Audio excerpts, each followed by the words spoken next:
Halo, kita jumpa lagi di channel Welina Sebayang Official. Kali ini saya akan memberikan materi kuliah tentang faktor-faktor yang mempengaruhi persalinan. Nah, jadi ada beberapa faktor yang mempengaruhi proses persalinan itu. Nah, disingkat menjadi 5P ya. 3P ini merupakan faktor fisik ataupun faktor utama dan 2P ini merupakan faktor lain ya. 3P itu adalah yang pertama power, dan yang kedua adalah passage, dan yang ketiga adalah passenger. Dan 2P itu merupakan dari psikologi dan penolong. Saya akan terangkan masing-masing poin apa itu power, passage, passenger, psikologi, dan penolong. Nah, power itu merupakan his atau kontraksi ya. Jadi di mana ibu hamil itu akan mengalami kontraksi. Makanya istilahnya orang berkata kalau tidak sakit tidak lahir ya. Jadi sakit itu adalah disebut dengan kontraksi, di mana ibu akan merasa sakit. Ataupun istilahnya perut ataupun rahim itu dia berkontraksi itu seperti memeras ya.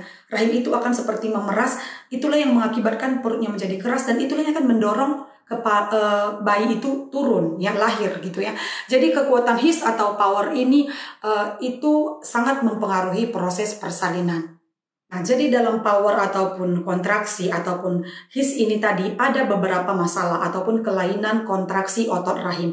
Yang pertama itu adalah inersia uteri ya. Inersia uteri itu di mana his atau kontraksinya itu sifatnya lemah dan pendek dan jarang. Dan sedangkan inersia uteri ini juga dibagi menjadi dua ya. Inersia uteri primer itu artinya dari awal memang kontraksinya nggak bagus ya. Kontraksinya lemah, nggak kuat. Dia sakitnya sebentar aja terus langsung hilang gitu ya.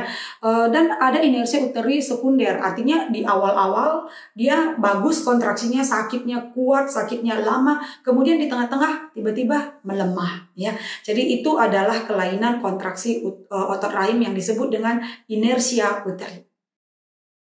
Yang kedua adalah kelainan daripada power ataupun kontraksi ini tadi, tetania uteri. Tetania uteri ini di mana hisnya itu terlalu kuat ya. Tadi kan proses kontraksi itu seperti memeras, dia kan sakit kemudian hilang, kemudian sakit hilang lagi gitu ya. Jadi kalau tetania uteri ini dia terlalu kuat dan terlalu sering sehingga tidak ada kesempatan reaksi otot rahim ini untuk kembali gitu ya. Kuatnya terlalu sering dan ini bisa mengakibatkan yang disebut dengan istilah persalinan precipitatus. Persalinan precipitatus ini adalah persalinan yang berlangsung sangat cepat, bisa kurang 3 jam total persalinan, dan ini bisa juga berbahaya ya kepada ibu dan juga kepada janin di tempat yang tidak semestinya, belum sempat ke rumah sakit udah lahir. Itulah karena hanya berlangsung 3 jam dari total keseluruhan, dari sudah mulainya mules sampai proses kelahiran. Nah, tetania uteri ini juga bisa mengakibatkan trauma jalan lahir karena kontraksinya yang begitu kuat ya. Jadi bisa trauma jalan lahir menimbulkan pendarahan dan bisa juga mengakibatkan aspiksia ya, di mana janinnya sulit bernapas pada saat proses setelah lahir. Oke.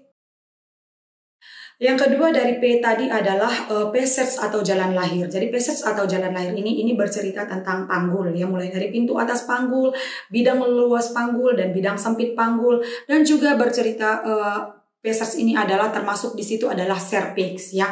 Jadi cervix ini ada beberapa kelainan juga, misalnya cervix yang kaku. Di mana cervix kaku ini terjadi biasanya pada primitua ya, primitua di mana anak pertama dengan usia yang sudah tua di atas 35 tahun, dan bisa juga istilah lain ataupun kelainan pada cervix itu adalah cervix gantung ya, di mana ostium uteri externum itu terbuka lebar namun ostium uteri internumnya tidak terbuka ya. Jadi dia gantung, dia serviksnya itu tetap juga tidak sulit untuk melanjutkan persalinan spontan ya. Kemudian ada juga cervix conglumer ya.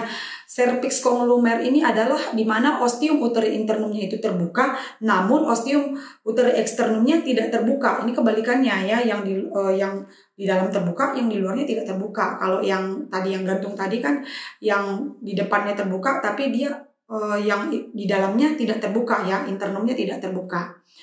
Nah, kemudian ada juga edema serviks ya, di mana serviksnya bengkak. Ini terjadi terutama pada panggul yang sempit ya. Serviks terjepit antara kepala dan jalan lahir sehingga terjadi gangguan sirkulasi darah dan cairan yang menimbulkan edema serviks, di mana serviksnya terjadi odem ya. Dan yang ketiga itu adalah passengers ataupun janin dan plasenta. Tentu saja ini mulai dari berat janin ya, apakah janinnya cukup besar, kemudian bentuk kepalanya bagaimana, kalau normal atau mungkin ada kelainan bentuk kepala, dan juga posisi janin, persentase janin, apakah kepalanya di bawah atau di atas atau sungsang.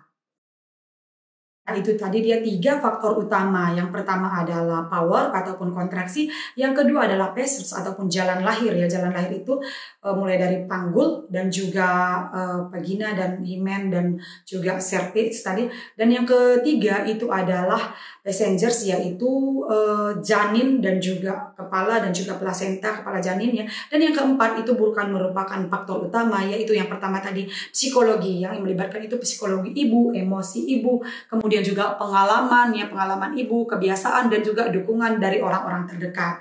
Dan yang kelima itu adalah penolong. Ya, dukungan dari penolong juga kepada si ibu, penolong yang terampil dan penolong yang sudah berpengalaman. Jadi 5 faktor ini sangat mempengaruhi terjadinya proses persalinan. Demikianlah materi tentang 5 faktor yang mempengaruhi persalinan, faktor utama dan juga faktor luar ya. Semoga bisa menambah wawasan pengetahuan kita semuanya. Terima kasih.